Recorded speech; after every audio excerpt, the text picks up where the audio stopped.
Okay, so this is after our first set, I would call it a session, but really it's just like the first segment of training Buddy. We're going into the next phase. We've done luring and recall. Now if you see, Buddy's not looking at me in the eyes, he's looking at my chest, at my waist. So what I'm gonna do is get him to look at my eyes. And so what we're gonna do here is I'm gonna show you guys what drills we use to get the dogs to target our eyes instead of our waist.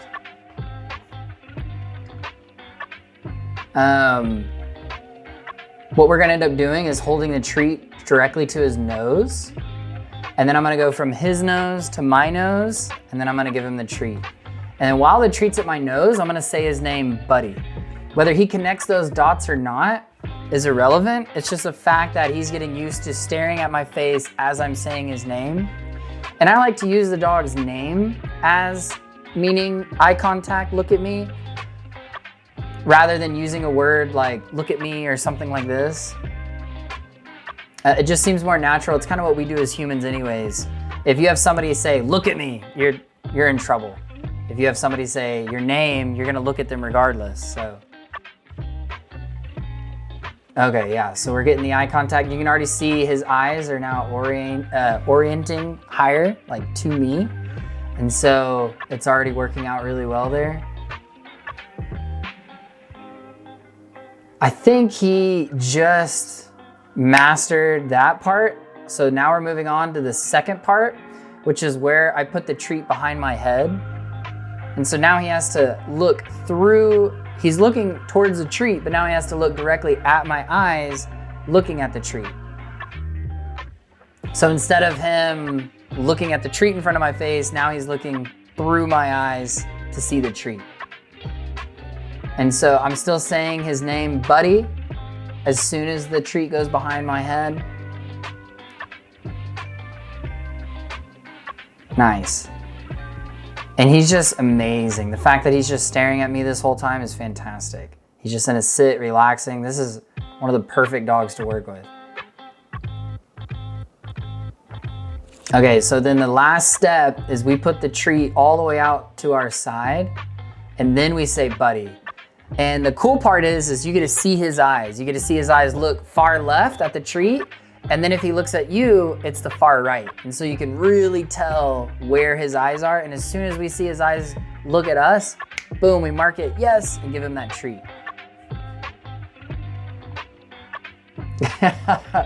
Oh, he's such a cute pup.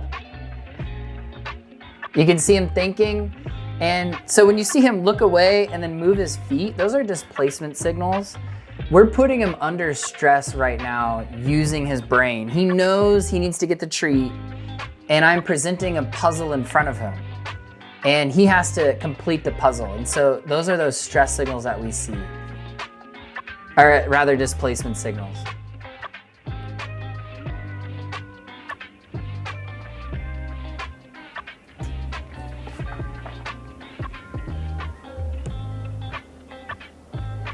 Okay, so I'm explaining, I mean, he's perfect, but a lot of times, I think he's failed. He hasn't really looked me in the eyes like I want. So I'm gonna start leaning my head in, and I'm gonna start shaping his nose, coming to my nose and rewarding that. And that can help him tremendously to connect the dots, because now he has a physical movement of moving towards my nose. So it's not just look me in the eyes, it's look me in the eyes and then move towards my nose. That'll help him connect those dots.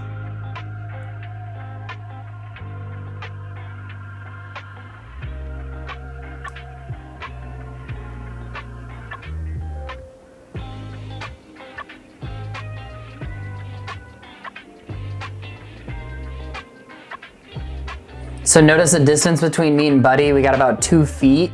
That's what we want. We can't have the dog right on top of us during this drill. We want like 2 to 3 feet of space. Oh, he's getting distracted by butterflies.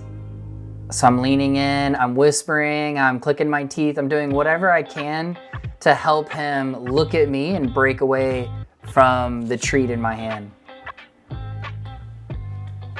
Okay, so we can see his eyes, good. As soon as his eyes look at me, I'm rewarding. Whether he connects those dots or not, eventually, if you get enough reps in, he will.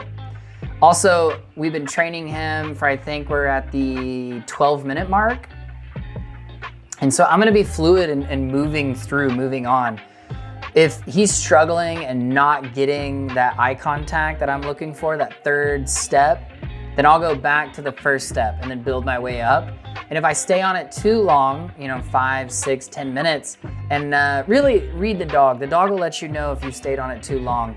When they start failing a lot, they're just not getting it, or they just start losing focus, that's the time to either A, push the dog, get the focus, or B, give the dog a break where you just stop what you're working on, play with the dog, let the dog sniff what he wants, and give him kind of a little mental break before you start again.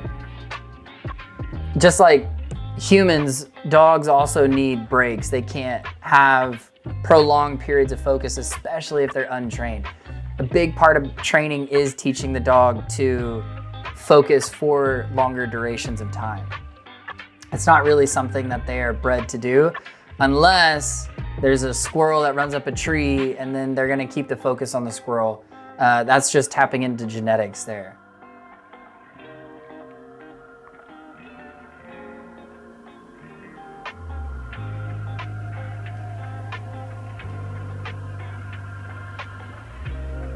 Okay, so I am explaining what we're about to do.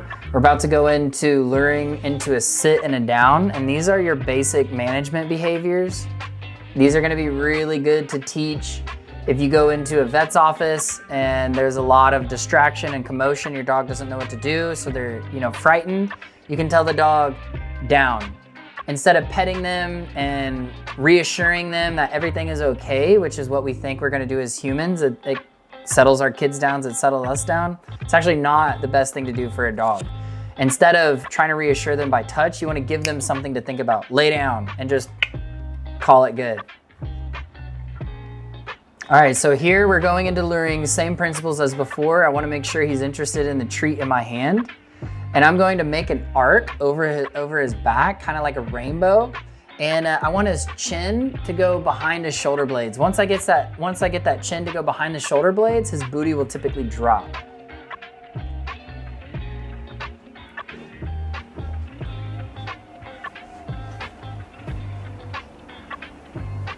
Okay, so you can see I'm letting him sniff there a little bit. That could be another displacement signal where he's stressed out, he's been working a minute here. It could also just be he is sniffing the grass. Regardless, I like to allow a little bit of freedom the first couple of lessons. If you want to sniff, if it's stress, let's get that stress out. Let's allow you to process what's going through your mind. If you do have something to sniff, go ahead, sniff it. I think it's fine. He's been giving great focus, so I don't have to micromanage him here. I can give him a little leeway, a little wiggle room. Okay, so we're going into a down. That is ridiculous. The first time we lure him to the ground, he lays down. That's not normal. That just goes to show about his focus. Okay, so here I go from a down to a stand, and he's struggling to get it. So again, if the dog doesn't lure, you add leash pressure to the luring, and then boom, he understood that immediately. So here I go into a sit, reward, and then a down. He's doing fantastic. He's doing so good. So that tail doesn't necessarily mean that he is happy.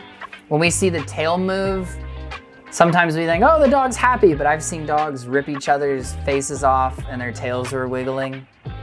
It's just really a sign of their heartbeat. And what really indicates whether, okay, so here I'm adding pressure, and the important thing is that we add pressure to the top of the dog's shoulder blades, not behind the shoulder blades. If you do behind the shoulder blades, they can kind of arc their back and it could hurt them. So, but if we go down and hit the top of the shoulder blades, they kind of hunch over, and that's really what we want, just that straight to the ground. And it's actually not gonna be directly straight down. It's gonna be at a little bit of an angle because their body naturally comes forward when they lay down. It doesn't just crunch. But yeah, so what I'm looking for in the tail is, you can see it's kind of in the middle. It's inefficient and wiggly. That's a happy dog. It's not arced over his back or tucked between his tail. It's, I forget what it's called. It's in the middle grounds there. Okay, so I'm just kind of letting him sniff around here, and then I touch his body to get his focus. We go into the luring, get him to sit and then down. And remember, we don't really want to name a sit or a down or a stand right off the bat. We're only gonna do that is if we can get a consistent sit or a down with leash pressure and luring 100% of the time. I don't like to major on reps because every dog's different. However, 300 reps is typically the average, how many reps you're gonna need to get. Like 100 luring, and then like 100 luring leash pressure, and then 100 just leash pressure. Pretty much by the end of that, 300 total, you can start to label what each behavior means, like put a name to it. Sit. When your butt's on the ground, that's a sit. When your butt and your chest is on the ground, that's a down. Okay, so I think we're gonna start going into leash pressure here because he's done so well with luring leash pressure, so we're just gonna progress.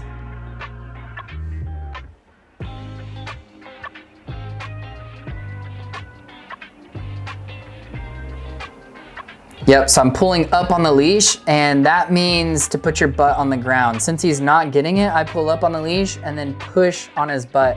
Same concept with pushing on his rear end. If we push towards his hips, his body can arc like this. Instead, we want to push towards like the end of his rump. So if I push down, his butt just naturally wants to like cave down. Also, whenever we start to use leash pressure and body pressure, you want to be thinking in your head progression. I need to be progressing. So what that looks like is if I'm pulling up, I'm thinking, okay, this is about 6 pounds of pressure. I should start to see that it's less, 5 pounds, 4 pounds, 3 pounds of pressure. It should not go more. If it's going more, the dog's not understanding and we need to rethink our strategy. Also, when I'm pushing on his rear end, I'm thinking of how much pressure I'm pushing on his rear end. So it needs to be less pressure than when I started.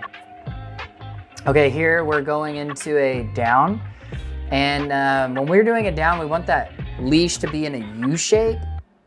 And we're just gonna slide our foot over the leash and then pull that leash tension or creating tension on the leash. Then I use a little body pressure. And as soon as you can see, I'm trying to keep that leash taut the entire time. It's really important to keep steady leash pressure. Once he's on the ground, notice I feed him as low to the ground as I can. Rather than having his head straight up for that treat, I wanna go low to try to keep his head and body low. Later, we're going to build off of that into what's called a double down or a settle. And by getting him into a double down, we can capture deep breaths. That's how they take those deep breaths. That's for later on down the road though, but that's why we reward lower to the ground. Okay, so I'm giving him a little break here to kind of sniff the ground. And then I'm gonna give her a little recall command, buddy. He comes back to me and then we can start training again. He's happy, his ears are neutral. They look like they're pushed back, which is a yielding behavior. When the ears go back, that's yielding. When the ears are up, it's assertive. We like yielding behavior when we're training, for sure. Okay, so I'm doing body pressure. You can see him kind of look to the left. We have a lot of birds and guineas and emus over there. So we got a little distracted in the drill, that's fine. The main thing is that he understands to give into body pressure. And you can see I'm kind of petting his head, petting his ears, and I'm very gentle with my hands. Just trying to make sure that this learning process is super smooth and easy for him.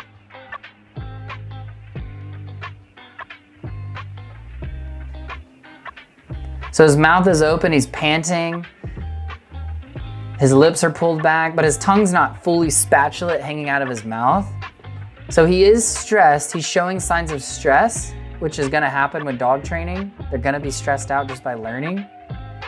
But these signs are doable. It's not something that we need to stop training. We can continue to push him forward. Okay, here.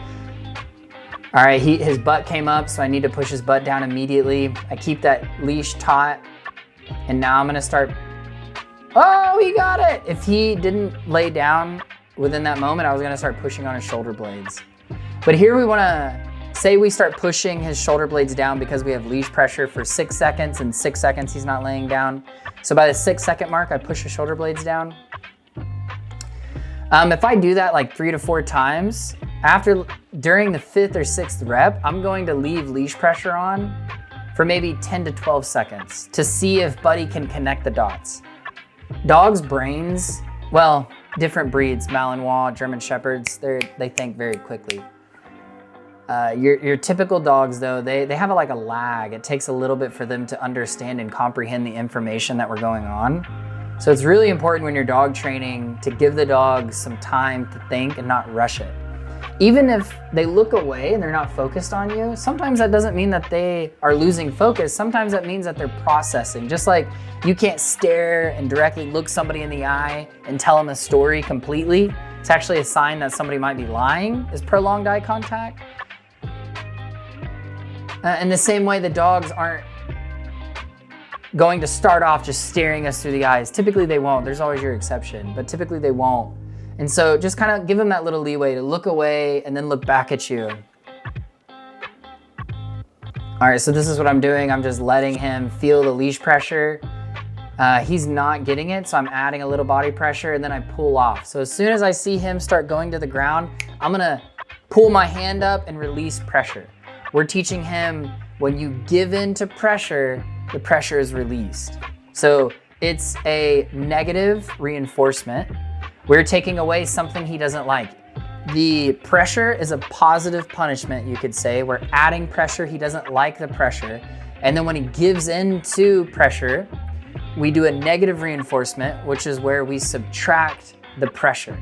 We're also doing a positive reinforcement where we're giving him a treat.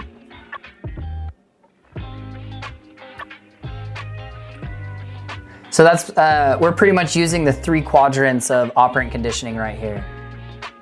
The positive reinforcement, negative reinforcement, and positive punishment.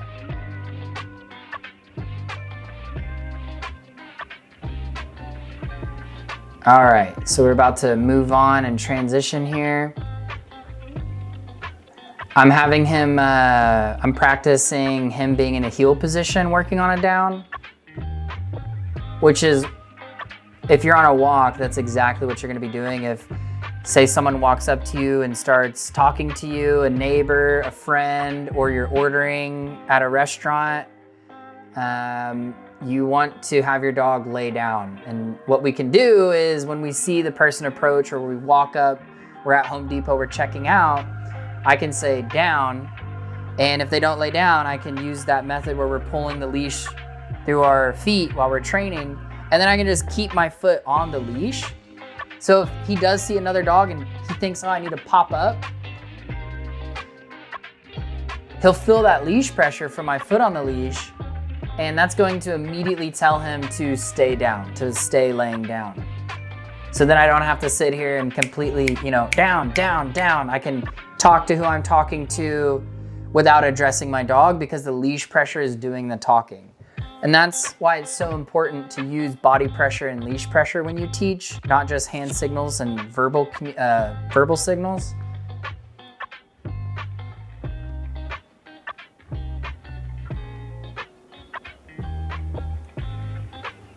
Yep, so that's what we're going through. We're just talking about everything.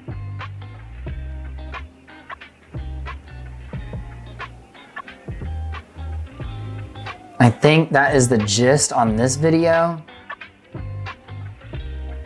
So that's what we went through luring, we went through eye contact, how to get his eyes off of our hips onto our eyes, sit, down, stand, going through the process of what happens if your dog doesn't give into leash pressure, you're gonna start using body pressure, and then the progression of that. Basically, you just wanna keep track of how long the pressure's on and how many pounds of pressure you're applying, and you want those numbers to start decreasing. Sometimes you'll need to increase one and take one away. So if I'm using body pressure and leash pressure, I take away body pressure, but now I can have a longer duration of just leash pressure. There you go.